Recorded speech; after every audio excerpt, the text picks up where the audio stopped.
दोस्तों क्या तद्भव शब्द का चयन कीजिए। सीटेट 2019 में पूछा गया है और आपको यह बताना है इन चारों में से तद्भव शब्द कौन सा होगा। फटाफट कमेंट बॉक्स में मुझे बताइए कि इन चारों में से तद्भव शब्द कौन सा होगा। अग्नि, मोह, अमीर और रेल, चार विकल्प आपके समक्ष मैंने रखे हैं और इसका सही उत्तर फटाफट कमेंट बॉक्स में मुझे बताइए कि इसमें से तद्भव शब्द कौन सा होगा। फटाफट कमेंट बॉक्स में मुझे आंसर बताइए दोस्तों। आपका मित्र आपके कमेंट की प्रतीक्षा कर रहा है कि आपका राइट आंसर या सही उत्तर क्या होगा।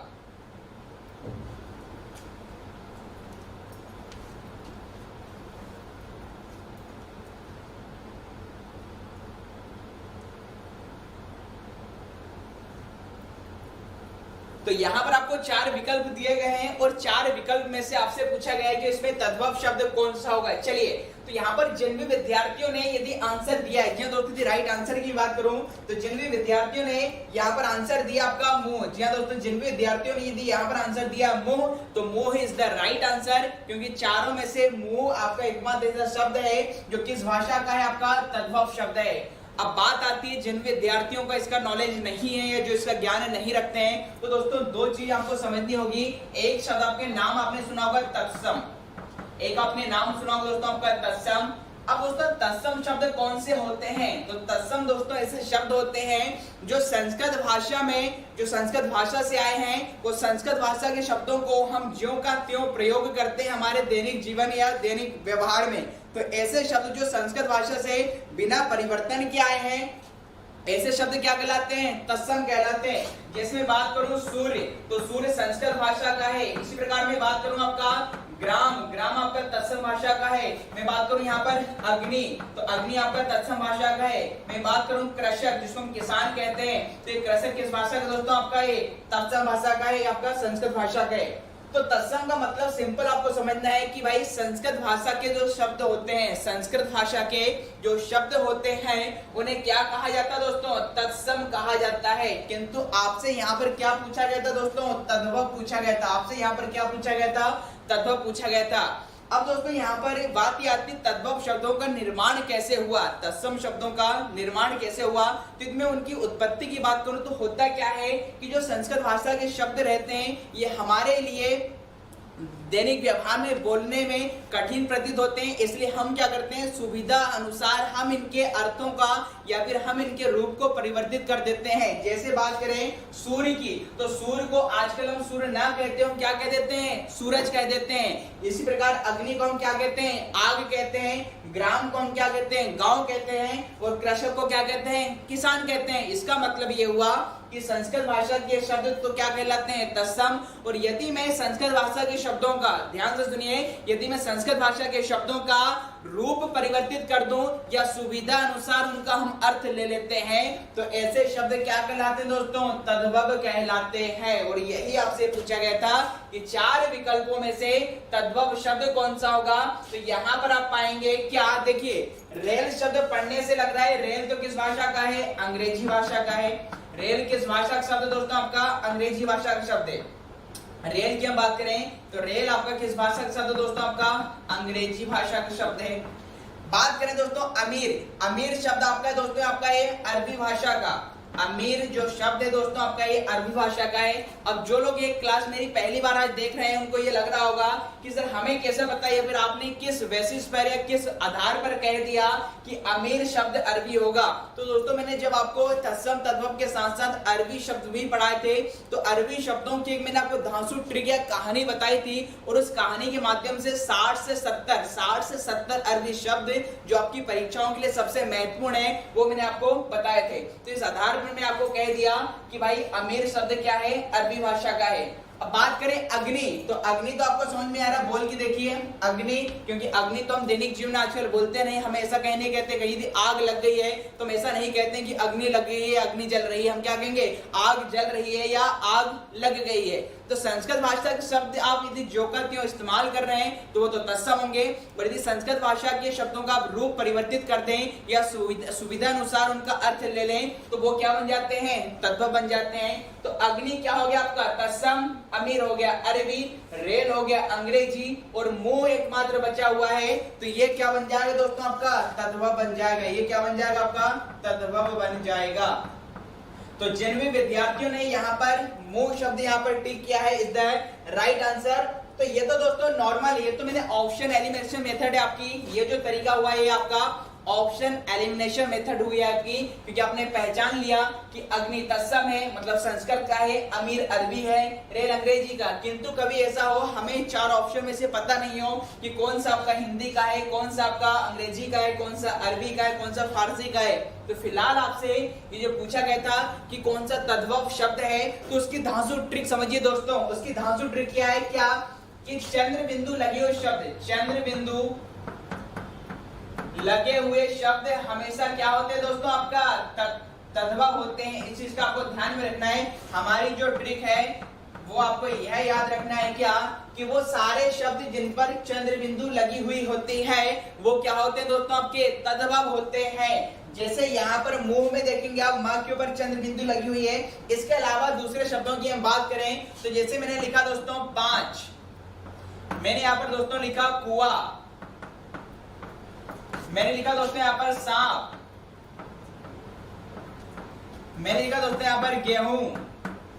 इसका मतलब यह हुआ कि इन सभी शब्दों के ऊपर क्या लगी हुई है, चंद्र बिंदु लगी हुई है। और हमारी ट्रिक यही कहती है कि चंद्र बिंदु लगे हुए सारे शब्द क्या होते हैं, तद्भव होते हैं। तो यही ट्रिक आपको दोस्तों एग्जाम में ध्यान में रखना है कि जिस भी शब्द के ऊपर चंद्र बिंदु लगी हुई हो वह शब्द किस भाषा का होगा दोस्तों, आपका तत्सम, आपका तद्भव होगा, अर्थात हिंदी भाषा का होगा। चलिए अब चलते हैं हमारे नेक्स्ट क्वेश्चन की ओर।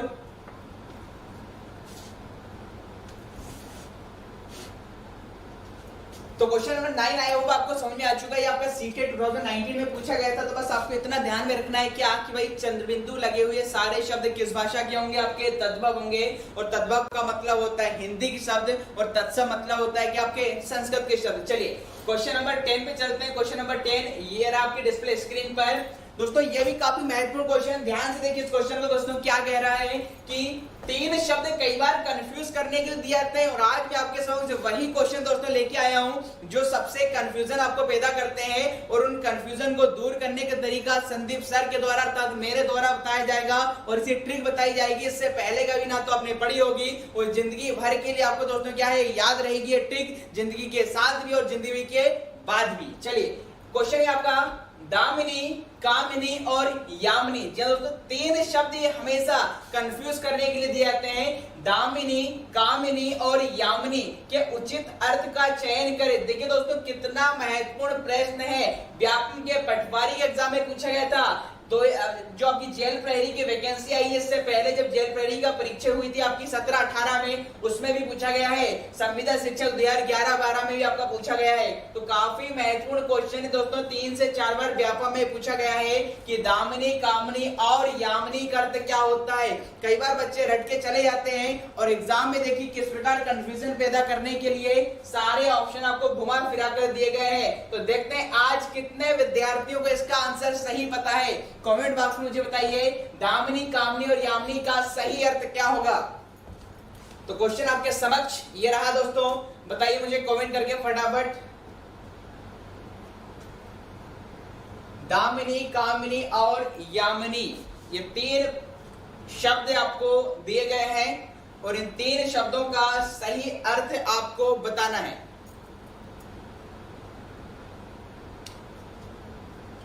तो क्या यहाँ पर दामिनी का मतलब रात होगा, ये कामिनी मतलब बिजली होता है, ये यामिनी मतलब नारी होता है। हर देखो आंसर दोस्तों तीनों के ही मैं बता दूं आपको, एक रात के लिए होता है, एक बिजली के लिए होता है, एक नारी के लिए होता है। किंतु ये तो मैं रटा हुआ है, बट हम तो भूल गए तो ये दामिनी किसका होगा, कामिनी किसके लिए आया है या यामिनी किसके लिए होगा। तीनों के अर्थ आपको दिखाई दे रहे हैं। चारों ही ऑप्शन में सिर्फ 3 आंसर है, एक रात है, एक बिजली और एक नारी है। किंतु इन्हीं 3 ऑप्शनों को आगे पीछे दोस्तों आपको कंफ्यूज करके दिया गया है। तो कमेंट बॉक्स में मुझे फटाफट बताइए, सबसे महत्वपूर्ण प्रश्न दोस्तों आपके समक्ष में लेके आया हूं जो 4 से 5 बार आपकी परीक्षाओं में पूछा गया है।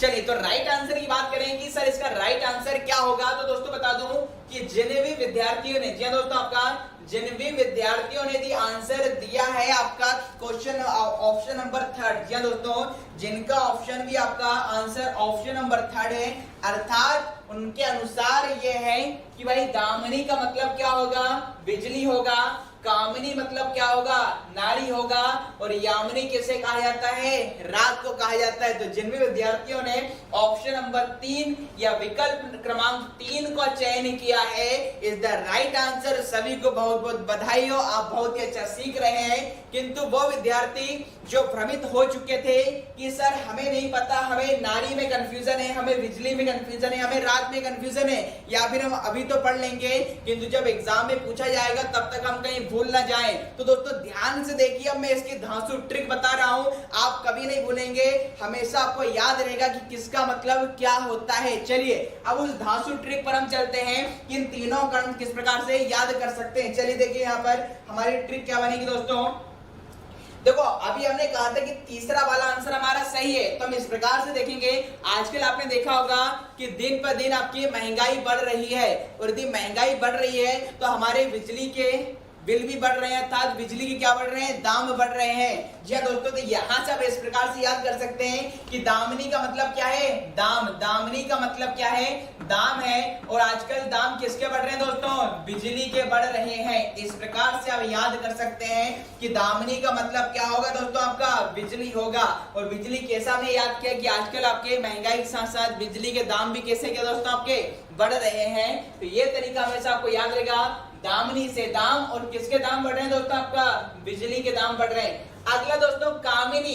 अब देखो कामिनी का मतलब मैं लेता हूं काम से, और हमें सबसे ज्यादा किससे काम पड़ता है दोस्तों, नारी से। हमें सबसे ज्यादा काम किससे पड़ता है दोस्तों, नारी से पड़ता है। इसका मतलब क्या है, कामिनी का मतलब है काम से, और हमें किससे काम पड़ता है, नारी से। सारे घर के काम आपके कौन संभालती है, नारी ही संभालती है, बाहर के काम आपके पुरुष संभालते हैं। तो यहाँ पर आप देखेंगे कामिनी का मतलब मैंने काम से ले लिया, और काम सबसे ज्यादा कौन आती है दोस्तों, आपकी नारी आती है।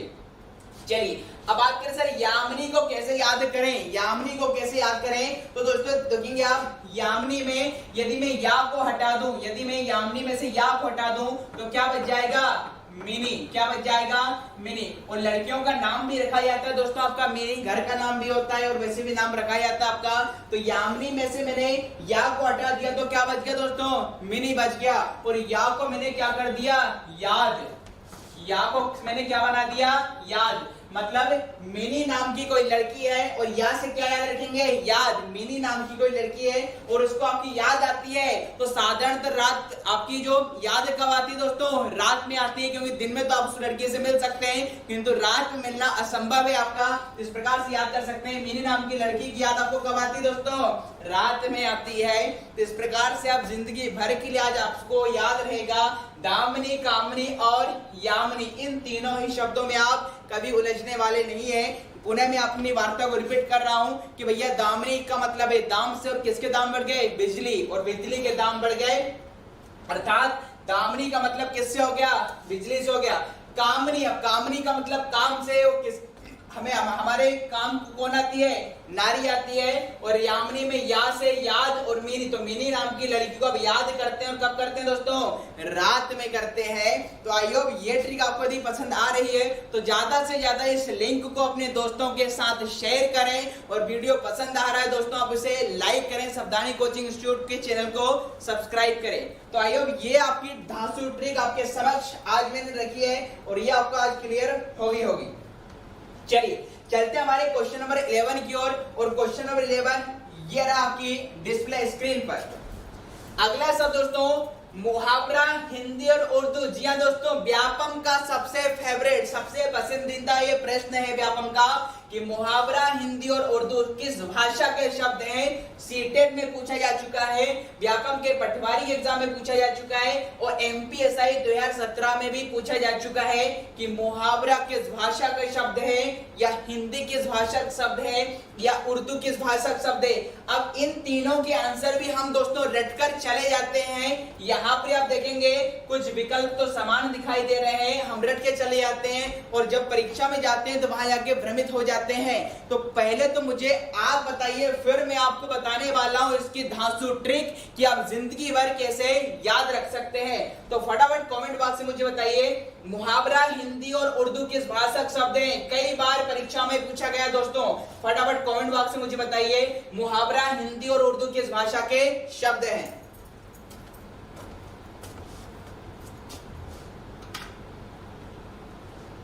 तो चार विकल्प आपके समक्ष दोस्तों रखे गए हैं और आपको बताना है कि मुहावरे की बात कर लें, हिंदी शब्द की हम बात कर लें और उर्दू शब्द की बात कर लें, ये तीनों ही शब्द किस भाषा के शब्द हैं, किस भाषा से लिए गए हैं। तो फटाफट कमेंट बॉक्स में मुझे इसका आंसर बताइए दोस्तों, मैं आपके उत्तर की प्रतीक्षा कर रहा हूं। फटाफट कमेंट बॉक्स में बताइए। यदि किसी विद्यार्थी से नहीं बन रहा है तो घबराए नहीं दोस्तों, व्यापम में माइनस मार्किंग नहीं होती है और आप अभी यहाँ सीख रहे हैं, इसलिए जो भी आंसर बने खुद से कोशिश कीजिए या तुक्का मारने की कोशिश कीजिए। देखते हैं आज आपका तुक्का भी सही जाता है या नहीं जाता है, ठीक है ना। तो फारसी, अरबी, पुर्तगाली या सेकेंड ऑप्शन होगा या थर्ड ऑप्शन होगा या विकल्प क्रमांक 4 होगा। चार में से कौन सा विकल्प सही रहेगा, इस प्रश्न के समुचित उत्तर के लिए फटाफट इसका मुझे कमेंट बॉक्स में दोस्तों आंसर दीजिए। तो भाई 4 से 5 बार परीक्षा में पूछा गया है, व्यापम का ये फेवरेट प्रश्न है भाई, तो आपको ध्यान में रखना है और ऐसा ध्यान में रखना है कि भाई जिंदगी भर ना बोले आप, जिंदगी के साथ भी और जिंदगी के बाद भी। तो LIC की आपने थीम सुनी होगी भैया आपका, ठीक है। तो LIC वाले कहते हैं जिंदगी के बाद भी, जिंदगी के बाद भी।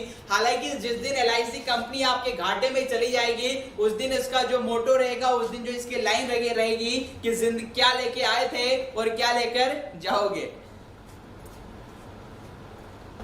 चलिए तो फटाफट दोस्तों बताइएगा इसका राइट आंसर क्या होगा।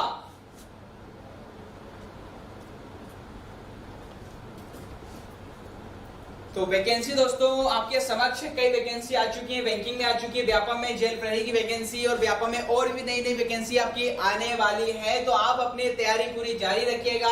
हालांकि गोवा तले थोड़ा डिले हुआ है, भारत में एग्जाम आने के में 3 से 4 साल लग जाते हैं। कभी कभी तो ऐसा लगता है कि हमारे घर पे रखी हुई करंट अफेयर की किताब इतिहास की किताब बन गई है, ठीक है ना दोस्तों। चलिए तो राइट आंसर की बात कर लेंगे सर, मुहावरा और हिंदी और उर्दू किस भाषा के शब्द हैं दोस्तों। तो जिन भी विद्यार्थियों ने, जी दोस्तों आपका जिन भी विद्यार्थियों ने यदि आपका विकल्प चुना है, जी दोस्तों जिन भी विद्यार्थियों ने विकल्प चुना है 4th नंबर का, तो 4th is the right answer. जी हाँ दोस्तों, यदि बात करें मुहावरा, मुहावरा किस भाषा का शब्द है दोस्तों, अरबी भाषा का शब्द है। हिंदी किस भाषा का शब्द है आप तो दोस्तों आपके फारसी भाषा का है। और जब मैंने आपको हिंदी भाषा की जब पहली क्लास हुई थी, हिंदी भाषा का विकास क्रम पढ़ाया था, तब भी आपको मैंने बताया था कि हिंदी फारसी भाषा का शब्द कैसे है। और इसे ही दोस्तों ईरानी भाषा का शब्द कहा जाता है, इसे ही पारसी भाषा का शब्द कहा जाता है। और अंत में उर्दू, उर्दू किस भाषा का शब्द हो जाएगा दोस्तों आपका, तुर्की भाषा का शब्द हो जाएगा। इस प्रकार जिन भी विद्यार्थियों ने 4th नंबर का सिलेक्ट किया है, ध्यान रहे बहुत ही महत्वपूर्ण प्रश्न, जितनी हम तारीफ करें उतनी कम है। बहुत ही इंपॉर्टेंट प्रश्न आपके समक्ष मैंने रखा है। और ऐसे ही दोस्तों आज इस वीडियो को अंत तक देखें, ऐसे ही आपके बार बार भ्रमित होने वाले प्रश्न में आपके समक्ष लेके आए। हमारा टाइटल स्टार्टिंग में था सुपर 30, जी हाँ तो सुपर 30 ज्यादा लोगों को जोड़े, इस लिंक को शेयर करें और हम संदीप सर की धांसू ट्रिक को दोस्तों के साथ बताइएगा कि आप सावधानी कोचिंग इंस्टीट्यूट के विद्यार्थी हैं, आपने सावधानी कोचिंग में आपका एडमिशन क्यों लिया है, यहाँ की फैकल्टीज की कितनी मेहनत आपके लिए करती है, आपके लिए ट्रिक बनाती है, चाहे वो हिंदी की क्लास हो, चाहे कंप्यूटर की क्लास हो, चाहे रीजनिंग की क्लास हो, चाहे जीके साइंस या वगैरह वगैरह किसी भी क्लास हो। तो दोस्तों ज्यादा से ज्यादा वीडियो को लाइक करें, चैनल को सब्सक्राइब करें। चलिए ये तो रटने वाली बात हो गई कि यदि आपको पहले से नॉलेज था कि मुहावरा अरबी भाषा का है, हिंदी फारसी भाषा का है और उर्दू किस भाषा का है दोस्तों, तुर्की भाषा का है। किंतु अब वो तरीका समझिए जो इससे पहले आपने नहीं पढ़ा हो दोस्तों। सावधानी कोचिंग इंस्टीट्यूट के मंच से इतिहास में पहली बार मैं आपको एक ऐसी दोस्तों धांसू ट्रिक बताने वाला हूं जो आपको हमेशा याद रहेगी। चलिए अब वो ट्रिक क्या है उस पर आइए। जी दोस्तों, उस ट्रिक की बात कर लें तो ट्रिक आपकी यह है कि सपोज कोई व्यक्ति है, उसने एमए किया है। जी हाँ दोस्तों, एमए का मतलब होता है मास्टर ऑफ आर्ट। उसने पीजी किया है और एमए किस भाषा में किया है, हिंदी में किया है। और कहां से किया है, तो उत्तराखंड की किसी यूनिवर्सिटी से किया है। और उत्तराखंड को शॉर्ट में हम क्या बोलते हैं, यूटी बोलते हैं। फिर से मैं अपनी बात दोहरा रहा हूं, क्या कि कोई व्यक्ति है, उसने एमए किया है और एमए आपको पता है किसी एक विषय या एक सब्जेक्ट में ही किया जाता है। मास्टर डिग्री की हम बात कर लें, एमकॉम की हम बात कर लें, हम एमएससी की बात कर लें, एमसीए की बात कर लें, जितनी भी मास्टर या पीजी डिग्रियां होती है वो एक सब्जेक्ट में ही की जाती है। तो हमारी ट्रिक क्या है दोस्तों, वो समझिए कि फॉर एग्जांपल कोई व्यक्ति है, उसने एमए किया है। क्या दोस्तों, कोई व्यक्ति है, उसने एमए किया है और किस भाषा में किया है, तो हिंदी में किया है। एमए इन हिंदी, हिंदी भाषा में उसने एमए किया है। और कहां से किया है, जी दोस्तों, कहीं से कहीं से किया होगा। तो हमने लिख दिया ये फ्रॉम, उसने उत्तराखंड या यूटी शॉर्ट में बोले उत्तराखंड की किसी यूनिवर्सिटी से किया है। जी दोस्तों, ट्रिक समझिए। जी दोस्तों, धांसू ट्रिक आपकी यही है। इससे पहले आपने नहीं पढ़ी होगी, सबसे पहले समक्ष में आपके समक्ष लेकर आया हूं आज इतिहास में पहली बार कि इसकी धांसू ट्रिक क्या होगी। तो कोई व्यक्ति है, उसने एमए किया है, किस भाषा में किया है, हिंदी में किया है। और कहां से किया है, तो यूटी अर्थात उत्तराखंड की किसी यूनिवर्सिटी या विश्वविद्यालय से किया है। अब इस ट्रिक से आप तीनों ही भाषा के शब्दों को कैसे याद कर सकते हैं वह देखिए। दोस्तों, एमए में एम का मतलब क्या है, मुहावरा। जी हाँ दोस्तों, आपका एम का मतलब क्या है, मुहावरा। और यहाँ पर ए का मतलब दोस्तों क्या है, अरबी। ए का मायने में मैं किस रूप में ले रहा हूं, अरबी। इसका मतलब मुझे आंसर मिल चुका है क्या, कि मुहावरा किस भाषा का शब्द हुआ है, अरबी। इसका मतलब आपको क्या याद रखना है, MA master of art. MA का मतलब है एम से मुहावरा, ए से अरबी। अब एमए किस भाषा में किया है, हिंदी भाषा में किया है। तो यहाँ पर मैंने लिख दिया दोस्तों आपका हिंदी। क्या लिख दिया दोस्तों मैंने, आपका हिंदी। अब हिंदी कहां से किया है, तो हमने यहाँ पर एक आर्टिकल का प्रयोग किया, प्रीपोजिशन का प्रयोग किया है, फ्रॉम। तो फ्रॉम में एफआर, फ्रॉम में आप देखेंगे एफआर का मतलब किससे है, फारसी। एफआर का अर्थ मैंने ले लिया दोस्तों किससे, फारसी। तो हिंदी से तो हिंदी बन गया और फ्रॉम में एफआर का मतलब क्या है, फारसी। इसका मायने ये हो गया क्या, कि दूसरा भी मेरे पास आंसर आ चुका है कि भाई हिंदी किस भाषा का शब्द है दोस्तों, आपके फारसी भाषा का शब्द है। हिंदी किस भाषा का शब्द है, फारसी भाषा का शब्द है। और उसने यह मैं कहां से किया, उत्तराखंड से किया, अर्थात यूटी। यूटी का मतलब है उत्तराखंड। और अब मैं इस यू का मतलब किस रूप में ले रहा हूं उस चीज को देखिए। तो सर तीसरा यहाँ पर ऊ से मैं बना देता हूं उर्दू। यहाँ से यू से हमने क्या बना दिया, उर्दू। और टी से दोस्तों क्या बन जाएगा, और टी से क्या बन जाएगा दोस्तों आपका, तुर्की। और टी से क्या बन जाएगा दोस्तों आपका, तुर्की। इस प्रकार उत्तराखंड को हमने यूटी से, यू से बना दिया, ऊ से उर्दू और टी से तुर्की। अर्थात यहाँ पर ये हो गया कि भाई उर्दू किस भाषा का शब्द है आपका, तुर्की भाषा का शब्द है। हिंदी किस भाषा का है, फारसी भाषा का शब्द है। और मुहावरा किस भाषा का दोस्तों, अरबी भाषा का है शब्द है।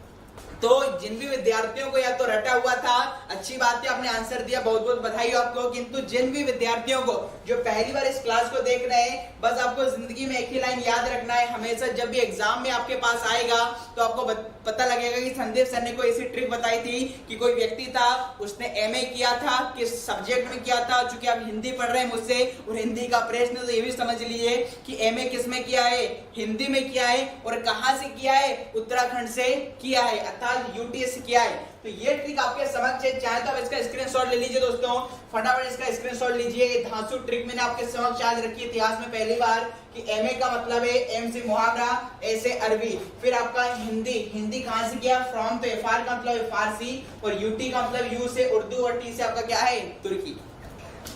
तो आई होप आपको मजा आ रहा है दोस्तों। यदि ट्रिक समझ में आ रही है, पसंद आ रही है, तो इस वीडियो को जरूर लाइक करें और ज्यादा से ज्यादा इसे शेयर करें, ताकि अन्य विद्यार्थियों को भी पता चल जाए जो भोपाल की अलग अलग कोचिंग में आपका हिंदी पढ़ रहे होते हैं या संविदा शिक्षा की तैयारी कर रहे हैं या एमपीएसआई की तैयारी कर रहे हैं। आप सावधानी कोचिंग में स्पेशल क्यों है, आपने सावधानी कोचिंग इंस्टीट्यूट में एडमिशन क्यों रहा, उसकी वजह यही है कि यहाँ पर हर एक फैकल्टी अपने अपने सब्जेक्ट में मेहनत करता है, ऐसी ऐसी ट्रिक्स आपको बताता है जो भोपाल के या अन्य किसी कोचिंग संस्थान में आपको नहीं बताई जाती।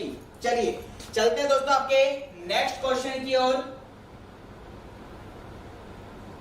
और नेक्स्ट क्वेश्चन दोस्तों यदि बात करें क्वेश्चन नंबर 12, ये रहा आपके डिस्प्ले स्क्रीन पर। अगला प्रश्न दोस्तों, निम्नलिखित में से कौन सा पानी के पर्यायवाची का उचित विकल्प नहीं है। जी हाँ दोस्तों, पानी मतलब वाटर से पूछा गया है कि कौन सा इसमें से पानी का पर्यायवाची नहीं है। 5 ऑप्शन इस बार आपके समक्ष दिए गए हैं। एमपीएसआई में पूछा जा चुका है और सीटेट में पूछा जा चुका है। पूछने का तरीका यही है, तो वो आपको बताना है कि इन 5 विकल्पों में से वह कौन सा विकल्प है जिसमें पानी के पर्यायवाची का मतलब होता है सिनोनिम, या इन्हें ही बोला जाता है समानार्थी शब्द। जी हाँ दोस्तों, आपको बताना है इन 5 विकल्पों में से कौन सा पानी का पर्यायवाची नहीं है, अर्थात सिनोनिम नहीं है, अर्थात समानार्थी नहीं है। फटाफट कमेंट बॉक्स में इसका आंसर दीजिए कि 5 विकल्पों में से कौन सा वह विकल्प है जिसमें पानी के पर्यायवाची मौजूद नहीं है।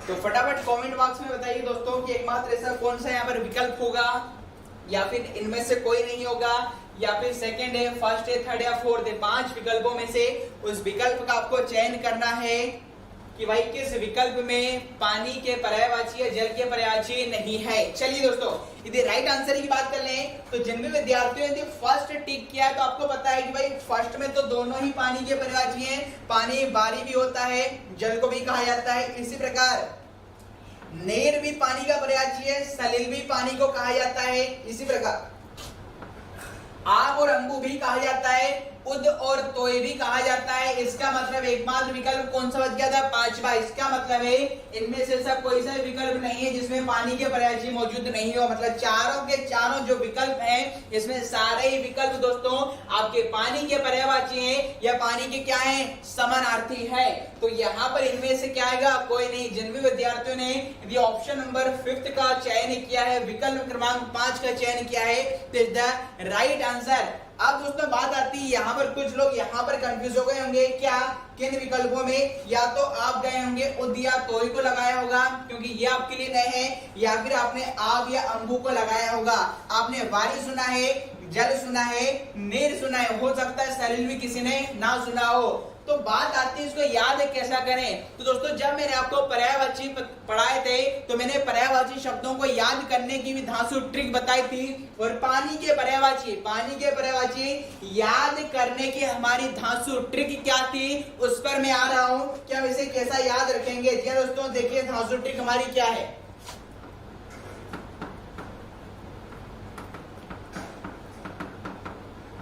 चलिए, पानी के पर्यायवाची याद करने के लिए हमारी धांसू ट्रिक क्या है देखिए। तो आपको याद रखना है दोस्तों क्या, कि ताऊ,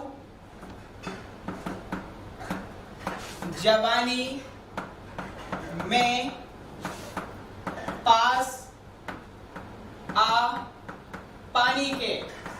लास्ट में पानी के का मतलब है हम किसके पर्यायवाची याद कर रहे हैं, पानी के। आपकी ट्रिक दोस्तों क्या है, आपको जो ट्रिक याद करनी थी, जब मैंने आपको बताया था ऑफलाइन क्लासेस हमारी चल रही थी तब भी आपको मैंने बताया था पानी के पर्यायवाची याद करने की ट्रिक हमारी क्या है। ताऊ, हमारे कोई ताऊ जी हमसे कह रहे हैं कि ताऊ जब आप जवान थे तो जवानी में पासा पानी के, क्यों, क्योंकि आज दिल है पानी पानी पानी, आपने सॉन्ग सुना होगा। तो यहाँ पर आपको जो दिया गया है कि ताऊ जवानी में पासा पानी के, और लास्ट में पानी के का मतलब है हम किसके पर्यायवाची याद करने की ट्रिक है आपके, पानी के। अब इस पंक्ति से दोस्तों 8 से 10 जो पानी के पर्यायवाची हैं वो शब्द आपके अभी याद हो जाने हैं। कैसे, देखिए यहाँ पर ताऊ में ता से क्या बनेगा, अभी हमने लिखा ता से क्या बनेगा दोस्तों आपका, तोय बनेगा। ता से आपको क्या रखना है दोस्तों, तोय याद रखना है। इसी प्रकार अगला क्या लिखा दोस्तों, उ लिखा है। उ से आपको क्या याद रखना है दोस्तों, उद। और विकल्प में यदि पहले विकल्प की बात करें तो पहले विकल्प में आपका दोस्तों यही दिया गया था, क्या, एक था आपका दूसरा विकल्प था तोय और उद। तो इन दोनों से क्या बन जाएगा, ताऊ। यदि ओ की मात्रा हटा दें तो क्या बन जाएगा दोस्तों, आपका ताऊ बन जाएगा। तो ये दोनों पर्यायवाची आपको याद हो गए होंगे आपके।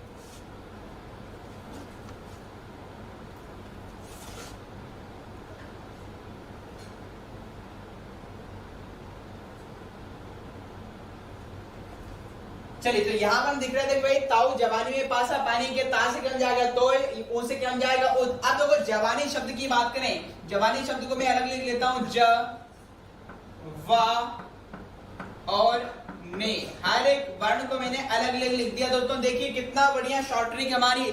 जवानी शब्द में जवानी से कौन कौन से पर्यायवाची याद रख सकते हैं, जैसे क्या बन जाएगा दोस्तों, जल बन जाएगा, वा से क्या बन जाएगा, वारी बन जाएगा, और यहाँ पर नी से क्या बन जाएगा दोस्तों, आपका नीर बन जाएगा। नी से क्या बन जाएगा दोस्तों, आपका नीर बन जाएगा। इस प्रकार ताऊ से तोय और उद बन गए, जवानी में जैसे जल बन गया, बा से वारी बन गया, और नी से क्या बन गया, नीर बन गया। अगला था हमारे पास क्या, आगे देखिए अगला क्या, जवानी में। तो मैं तो आपका साइलेंट, यहाँ पर मैं तो आपका साइलेंट है, क्या लिखा है, पास। तो पा और मैंने सा को अलग लिख दिया। तो पास से क्या याद रखना दोस्तों, आपका पानी याद रखना है दोस्तों। पानी पे भी आपको याद रखना है, पानी, इसी पानी में आप पाए जोड़ दें तो पानी पे भी पर्यायवाची होता है पानी का। अगला दोस्तों सा, तो सा से क्या बन जाएगा, सलिल। ये भी आपको विकल्प में दिया गया। सा से क्या याद रखना दोस्तों, आपको सलिल याद रखना है। अगला क्या है, पास आ। तो अगला है क्या आपका आ। तो आ से आपको क्या याद रखना दोस्तों, आप याद रखना है। और क्या याद रखना है, अंबु। ये भी आपसे विकल्प में दिया गया था। तो आप और अंबु भी होता है।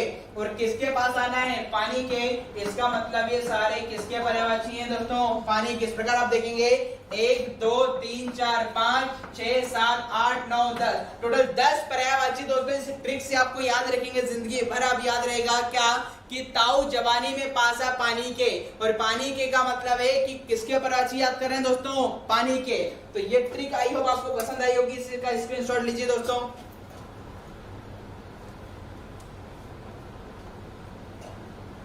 तो ताऊ जवानी में पासा पानी के, इससे 10 पर्यायवाची दोस्तों हमने आज याद रखे हैं आपके। चलिए, तो आई होप ये आपको ट्रिक पसंद आ रही होगी दोस्तों। इस वीडियो को दोस्तों अंत तक जरूर देखें। यदि आप हमसे जुड़े हुए हैं तो ऑफलाइन बिल्कुल भी नहीं होना है। आज ऐसे ही क्वेश्चन जो है दोस्तों, सुपर 30 की जो क्वेश्चन है, उस श्रृंखला, उस चैन को हम कंप्लीट करेंगे। यदि आप जेल प्रहरी की परीक्षा की तैयारी कर रहे हैं, एमपीएसआई की तैयारी कर रहे हैं, या सीटेट की तैयारी कर रहे हैं, या फिर आप संविदा शिक्षक वर्ग 3 की तैयारी कर रहे हैं, चलिए चलते हैं हमारे नेक्स्ट क्वेश्चन की ओर। और नेक्स्ट क्वेश्चन नंबर 13 ये रहा आपकी डिस्प्ले स्क्रीन पर। अगला शब्द दोस्तों क्रिया विशेषण। जी दोस्तों, क्रिया विशेषण जिसे अंग्रेजी में कहा जाता है adverb. How many types of adverb are there, मतलब क्रिया विशेषण हिंदी में कितने प्रकार के होते हैं। ऑप्शन आपके पास है 2 3 4 5। फटाफट कमेंट बॉक्स में मुझे बताइए, how many types of adverb, या क्रिया विशेषण कितने प्रकार के होते हैं, या क्रिया विशेषण के कितने भेद होते हैं। फटाफट कमेंट बॉक्स में बताइए, देखते हैं कितने विद्यार्थियों को इसका आंसर सही पता है कि क्रिया विशेषण कितने प्रकार के होते हैं। How many types of adverb are there.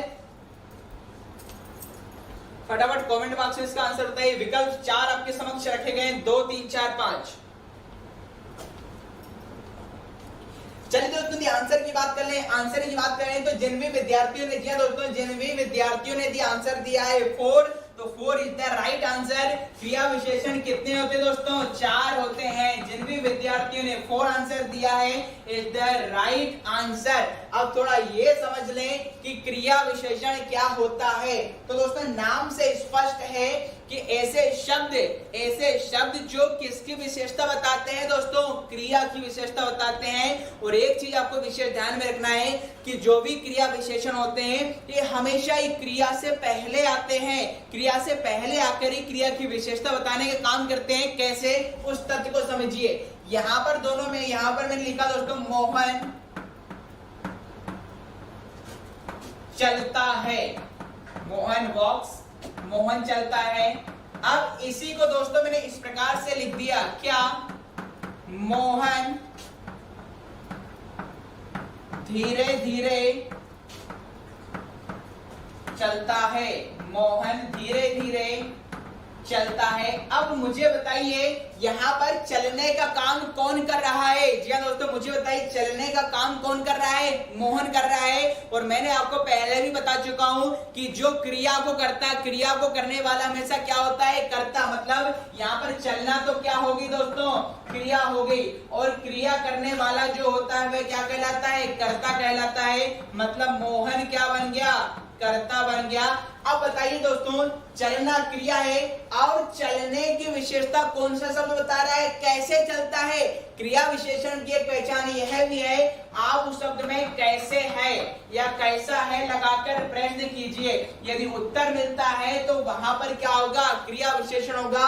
आप ये भी ट्रिक में याद कर सकते हैं क्या कि कैसा है या कैसी है लगाकर प्रश्न करें, उत्तर मिल जाए तो शब्द क्या बन जाएगा? क्रिया विशेषण। कैसे चलता है उसका तरीका क्या है?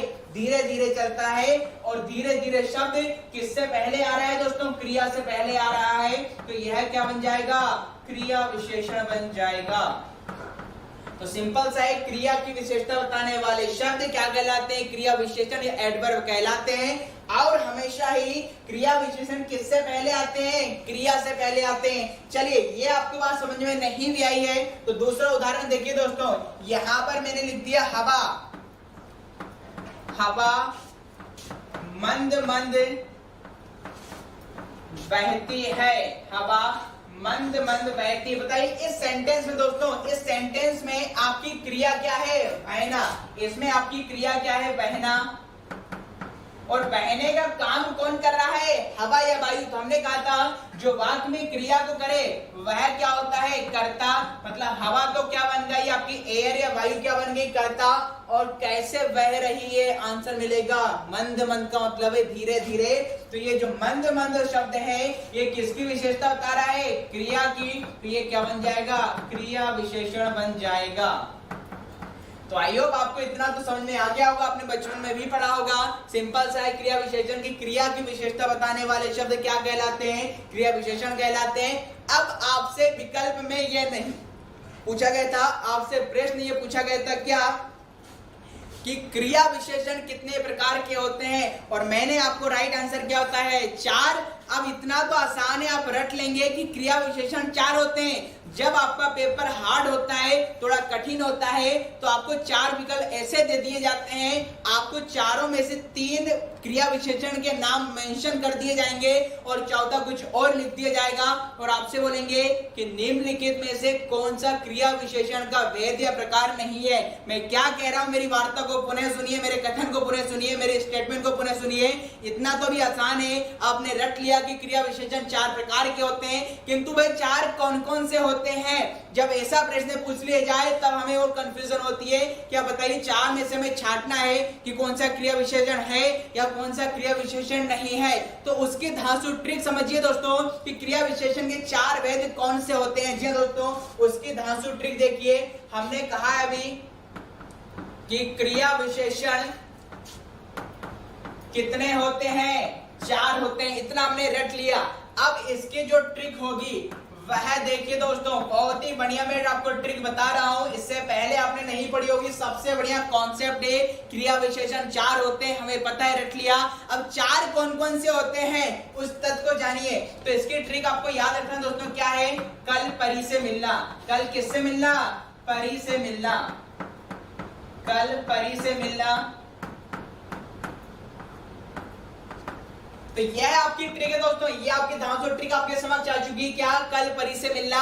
और इस ट्रिक से चारों के चारों आपके क्रिया विशेषण या एडवर्ब अब कैसे याद कर सकते हैं उस तथ्य को जानिए दोस्तों। यहां से कल से क्या बनेगा? कालवाचक। जी हाँ, तो कल से आपको क्या याद रखना है? कालवाचक क्रिया विशेषण। जी हाँ दोस्तों, कालवाचक क्रिया विशेषण। कालवाचक क्रिया विशेषण। तो कल से क्या याद रखना है? कालवाचक क्रिया विशेषण। दूसरा देखिए दोस्तों, अगला लिखा है किससे मिलना है? कल परी से मिलना है दोस्तों। हो सकता है किसी व्यक्ति के सपनों में कल रात परी आई हो और वह परी से मिलने जा रहा हो, तो परी में आप देखेंगे पास से क्या बनेगा, परिमाणवाचक क्रिया विशेषण। पास से क्या बनेगा, परिमाणवाचक क्रिया विशेषण, परिमाणवाचक क्रिया विशेषण। अब परी में अगला वर्ण क्या है दोस्तों, री है। अगला वर्ण क्या है, री है। तो री से आपको याद रखना दोस्तों रीतिवाचक क्रिया विशेषण। री से क्या याद रखना दोस्तों, रीतिवाचक क्रिया विशेषण। और यहाँ पर अगला क्या दोस्तों, से। तो से आपको याद क्या रखना है दोस्तों, आप में से कोई बता सकता है कि से यहाँ पर कौन सा क्रिया विशेषण में आपका बनाने वाला हूं? कोई बता सकता है मुझे कि यहाँ से चौथे नंबर पर कौन सा बनेगा? तो आपको से याद रखना दोस्तों स्थानवाचक क्रिया विशेषण। स्थानवाचक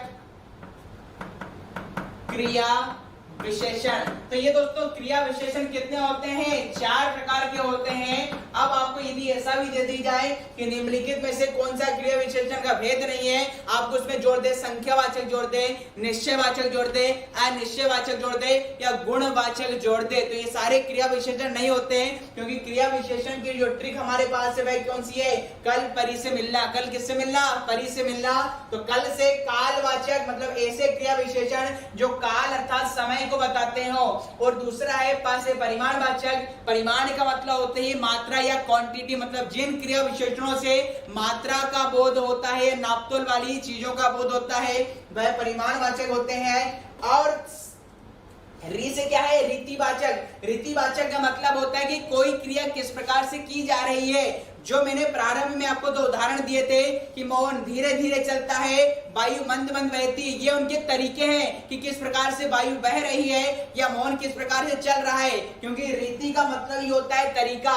तो दोनों ही उदाहरण किसके थे, रीतिवाचक क्रिया विशेषण के थे। और शेष क्या आएगा, स्थानवाचक क्रिया विशेषण। ऐसे क्रिया विशेषण जिनसे हमें किसी स्थान का बोध होता है वह क्या कहलाएंगे, स्थानवाचक क्रिया विशेषण। आई होप ये भी ट्रिक आपको पसंद में आई होगी। इसका स्क्रीनशॉट लीजिए और वीडियो पसंद आ रहा है तो इसे दोस्तों लाइक कीजिए। तो स्क्रीनशॉट लीजिए दोस्तों। क्रिया विशेषण 4 प्रकार के होते हैं और इसकी ट्रिक आपके समक्ष रख के रखिए दोस्तों। आज इतिहास में पहली बार क्या है, कल परी से मिलना। किससे मिलना, कल परी से मिलना। तो ये 4 हमने आपके समक्ष रखे हैं।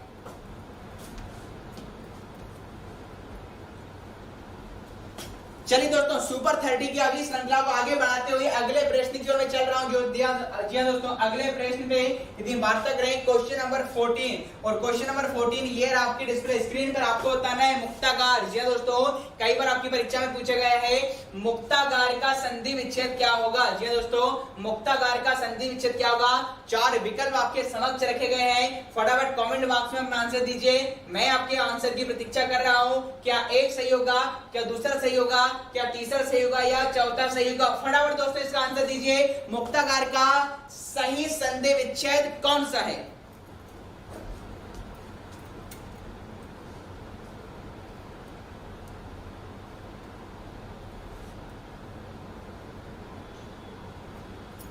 तो सोच समझ के दोस्तों इस प्रश्न को आपको करना है, क्योंकि कई चीज बहुत सारी दुनिया में या जीवन में ऐसी होती है कि जो दिखती नहीं है पर वास्तव में होती है। इसलिए इतना आसान प्रश्न भी नहीं है। आपके समक्ष सुपर 30 की श्रृंखला चल रही है और वही क्वेश्चन में लेके आया हूं जो भ्रमित करने वाले होते हैं, और उन्हीं का तरीका या उन्हीं की धांसू ट्रिक में आपको आज बता रहा हूं। तो फटाफट कमेंट बॉक्स में मुझे बताइए कि मुक्तागार का सही संधि विच्छेद क्या होगा।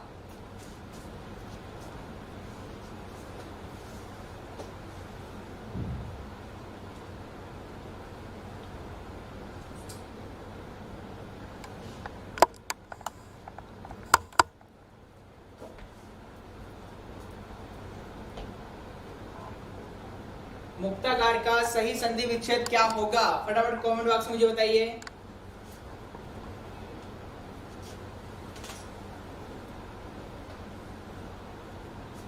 चलिए दोस्तों, अब इसके लिए राइट आंसर की बात कर लेंगे। सर इसका राइट आंसर क्या होगा।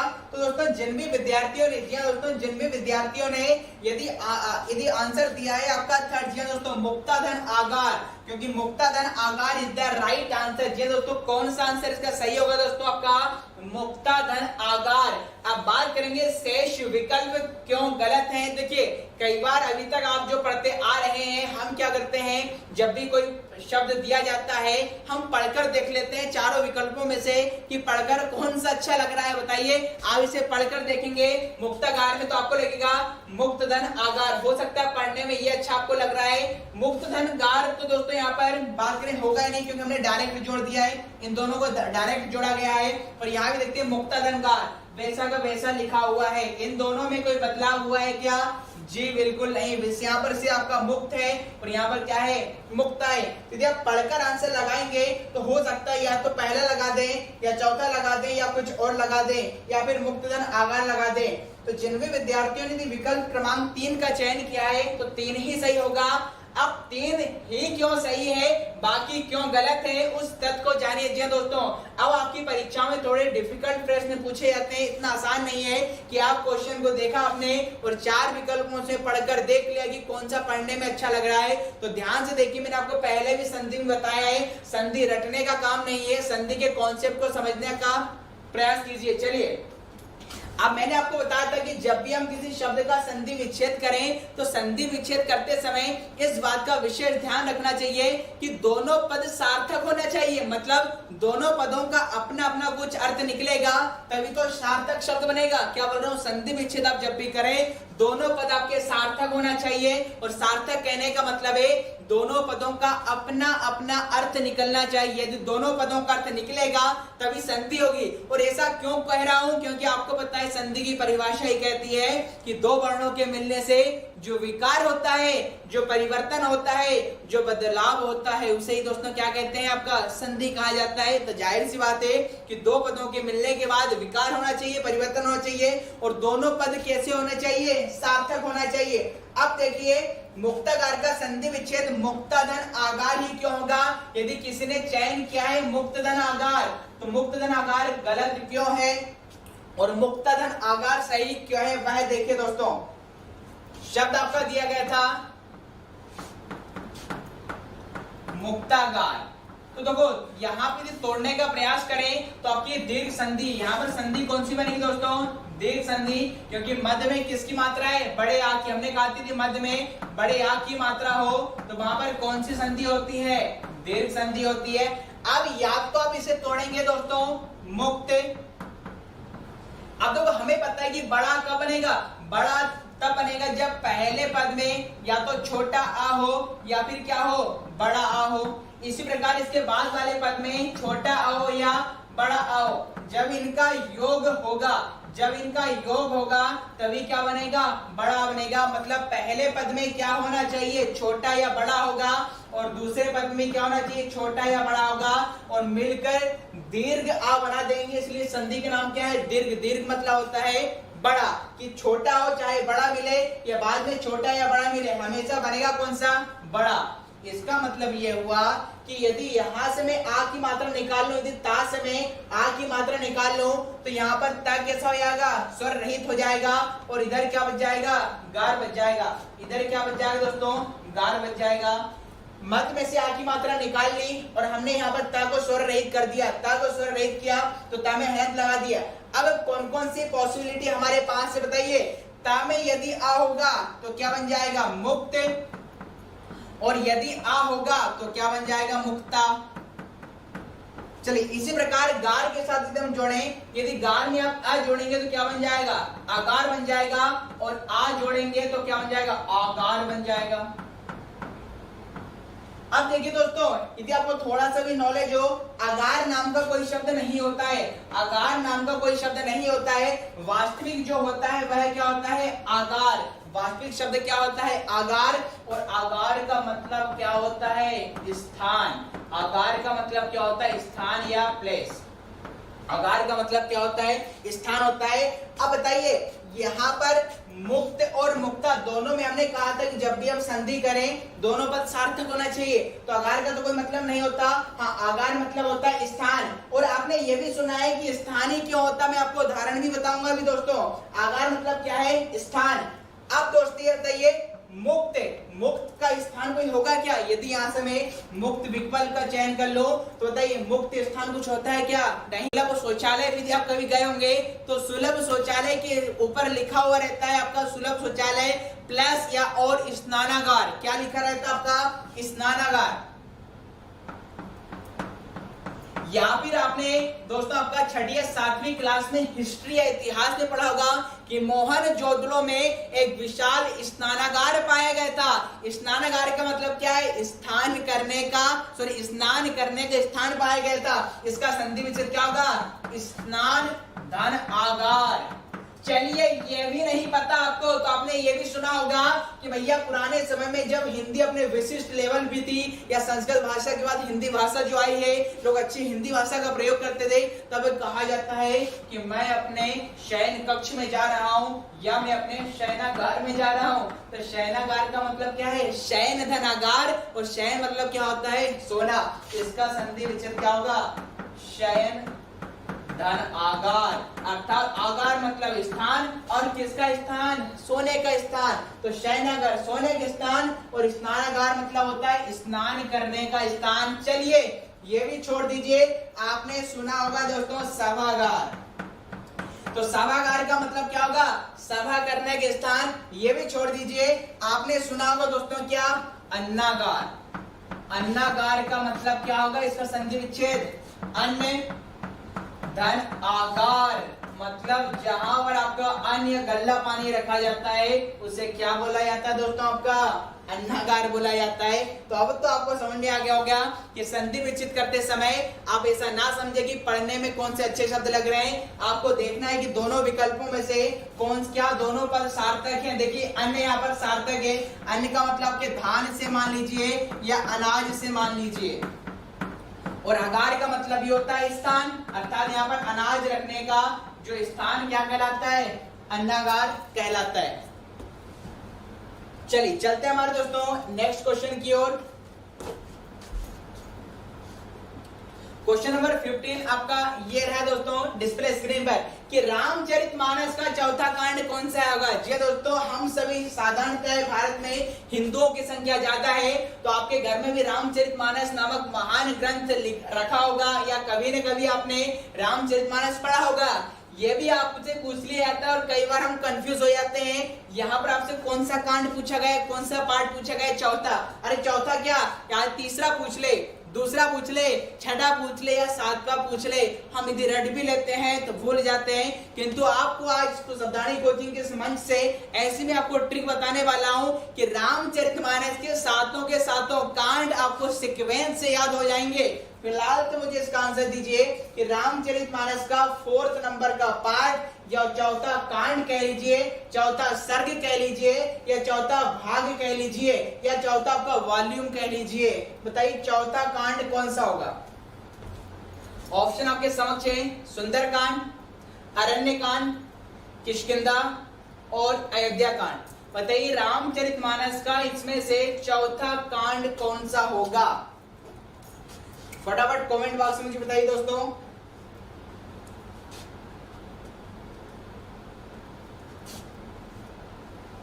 चलिए दोस्तों राइट आंसर की बात करें कि भाई जिन भी विद्यार्थियों ने यदि आंसर दिया है किष्किंधा कांड, जी दोस्तों जिन भी विद्यार्थियों ने यदि आंसर दिया है किष्किंधा कांड तो is the right answer Ramcharitmanas का चौथा कांड कौन सा होगा दोस्तों? आपका किष्किंधा कांड होगा।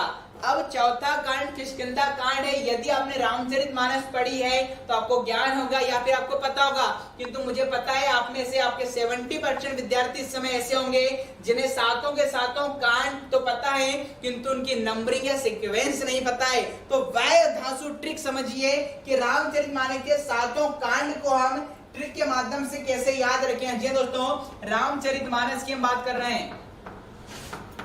रामचरितमानस जो भगवान श्री राम के जीवन पर आधारित है भाई। चलो रामचरितमानस के सातों कांड, 7 कांड होते हैं आपको पता है। सातों कांड याद कैसे करें? तो आपको याद रखना है क्या? बालक, इसकी ट्रिक आप मेंशन कर सकते हैं।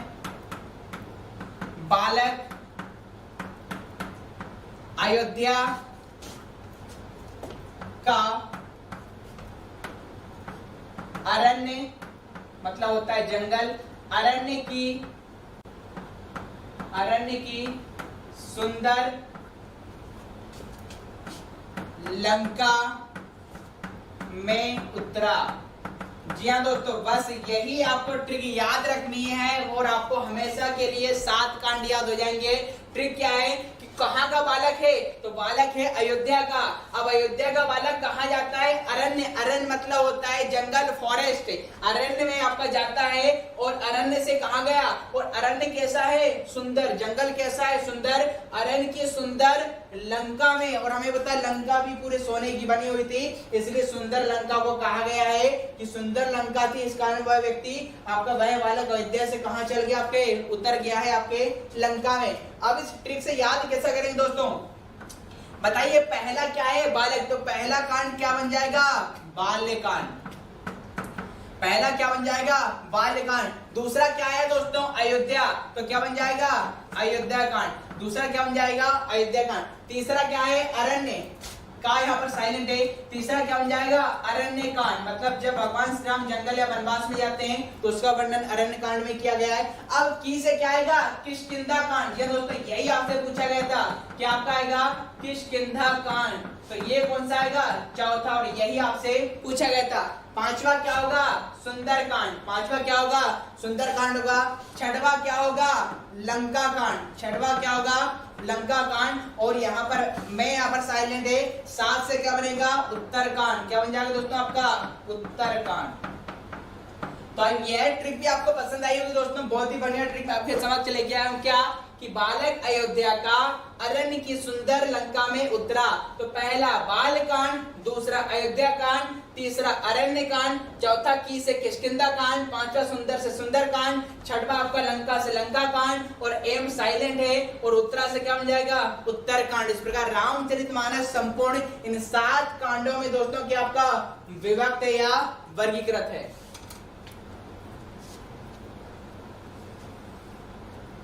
चलिए नेक्स्ट क्वेश्चन की बात करें। नेक्स्ट क्वेश्चन की ओर हम चलते हैं, क्वेश्चन नंबर 16। तो क्वेश्चन नंबर 16 दोस्तों आपसे पूछा गया है कि which of the following is not है आपका सफिक्स। इसमें से कौन सा प्रत्यय युक्त शब्द नहीं है, आपको बताना है इसमें से कौन सा प्रत्यय युक्त शब्द नहीं है, मतलब वह विकल्प कौन सा है जिसमें प्रत्यय प्रयुक्त नहीं हुआ है।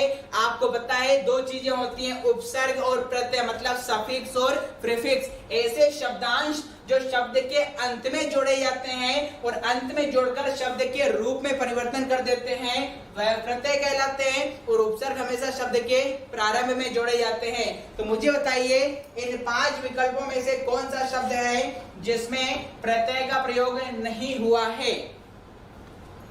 चलिए फटाफट कमेंट बॉक्स में इसका आंसर बताइए कि इसमें किस शब्द में प्रत्यय का प्रयोग नहीं हुआ है।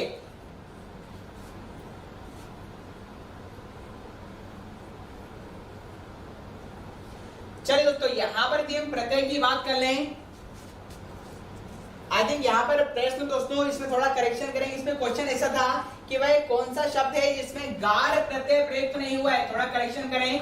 क्वेश्चन था आपका वह कौन सा शब्द है जिसमें गार प्रत्यय प्रयुक्त नहीं हुआ है। शब्द यह है कि वह कौन सा शब्द है, कौन सा आपका शब्द है जिसमें गार प्रत्यय प्रयुक्त नहीं हुआ है। तो चलिए हमेशा दोस्तों जब भी आपसे प्रत्यय की पहचान पूछें कि कौन सा शब्द जिसमें प्रत्यय प्रयुक्त हुआ है या नहीं हुआ है, तो उसकी ट्रिक समझिए दोस्तों। रटने से आवश्यकता नहीं है कि किसमें गार प्रत्यय नहीं है। जब भी आपसे प्रत्यय से क्वेश्चन पूछें, आप क्या कीजिए, उस प्रत्यय को वहां से हटा दीजिए। मतलब आपसे क्या पूछा गया है कि शब्द में गार प्रत्यय नहीं है, तो गार प्रत्यय को शब्द में हटा दिए। अब बचा हुआ शब्द, बहुत ही बढ़िया ट्रिक बता रहा हूं, यदि बचे हुए शब्द का यदि सार्थक मतलब है, मतलब कुछ ना कुछ का अर्थ निकलता हो, तब तो वह अपने आप में क्या होगा दोस्तों, वहां पर गार प्रत्यय प्रयुक्त हुआ है। बताइए यहाँ पर गार प्रत्यय हटा दें तो क्या हो जाएगा, याद। और याद अपने आप में एक